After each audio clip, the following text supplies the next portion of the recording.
বসন্তকালে কেন সবাই আঙুর খেতে বলে জানো? বসন্তকালে শরীর গরম হয়ে যায় হঠাৎ করেই। শরীর ঠান্ডা রাখতে আঙুর খুব কার্যকর। বসন্ত রোগে জ্বর হলে শরীরকে হাইড্রেট করতে সাহায্য করে আঙুর। মুখে ঘা বা জ্বালা কমাতে সাহায্য করে আঙুর।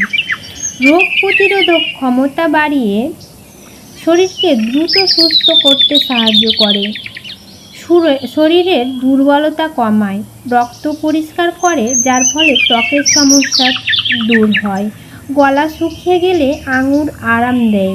হালকা হজমযোগ্য অসুস্থ অবস্থায় খেতে আঙুর খুব সহজ। শরীরের ভেতরের গরমকে টেনে বের করতে সাহায্য করে। শরীরকে দ্রুত শক্তি দেয়। বসন্তকালে নিয়মিত আঙুর খেলে শরীর দ্রুত রিকভার করে। তাই বসন্তে আঙুর খেতে ভুলো না। আর এমনই সব গ্রাম্য টিপস পেতে সাবস্ক্রাইব করে রেখো।